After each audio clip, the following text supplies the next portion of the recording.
Application generate ಆಗುತ್ತೆ. ಹಾಂ application generate ಆಗಿ ಪ್ರೊಸೀಜರ್ ಸಲ್ಲಿಸೋದ್ರವರೆಗೂ ಹೋಗುತ್ತೆ.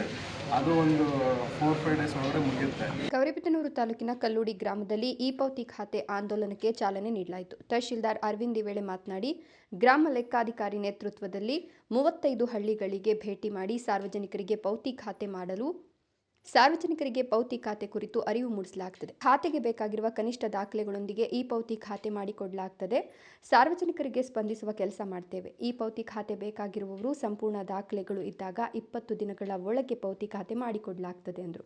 ನಾನು ಹಮ್ಮಿಕೊಂಡಿದ್ದೀವಿ.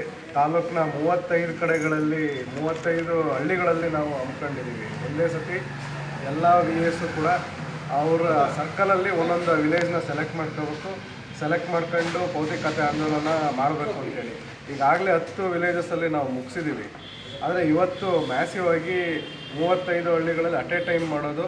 ನಾನು ಕೂಡ ಆಲ್ಮೋಸ್ಟ್ ಎಲ್ಲ ಹಳ್ಳಿಗಳಿಗೂ ಇವತ್ತು ವಿಸಿಟ್ ಮಾಡ್ತೀನಿ. ಅದೇ ರೀತಿ ಇವತ್ತು ಏನಾಗಿದೆ, ಪೌತಿ ಖಾತೆ ಆಂದೋಲನ ನೀರಸವಾಗಿರ್ತಕ್ಕಂಥ ರೆಸ್ಪಾನ್ಸ್ ಬರ್ತಿದೆ ಜನಗಳ ಕಡೆಯಿಂದ. ಜನಗಳು ನಮಗೆ ರೆಸ್ಪಾನ್ಸ್ ಕೊಡಬೇಕು. ನಾವೇ ಹಳ್ಳಿಗೆ ಹೋಗಿ ಅವ್ರ ಹತ್ರ ಕೇಳಿದಾಗ ಒಂದು ಅಫಿಡವಿಟ್ ಮಾಡಿಸ್ಕೊಡ್ಬೇಕಾಗಿರುತ್ತೆ. ಅದಾದಮೇಲೆ ಒಂದು ಆಧಾರ್ ಕಾರ್ಡ್ ಕೊಡಬೇಕಾಗಿರುತ್ತೆ, ಪಾಣಿ ಕೊಡಬೇಕಾಗಿರುತ್ತೆ, ಹೋಮ್ ಸುರಕ್ಷಾ ಕೊಡಬೇಕಾಗಿರುತ್ತೆ. ಈ 4 ಡಾಕ್ಯುಮೆಂಟ್ಸ್ನ ಮಾತ್ರ ನಾವು ಕೇಳ್ತಾ ಇರ್ತೀವಿ. ಸಾರ್ವಜನಿಕರು ಮತ್ತು ಕಂದಾಯ ಇಲಾಖೆ ನಿರೀಕ್ಷಕ ಖಾದರ್ ಅಮರನಾರಾಯಣ್ ಈ ಸಂದರ್ಭದಲ್ಲಿ ಹಾಜರಿದ್ದರು. ಮಂಜುನಾಥ್, ಗೌರಿಬಿದನೂರು, ರಾಯಲ್ಸ್ ಕನ್ನಡ.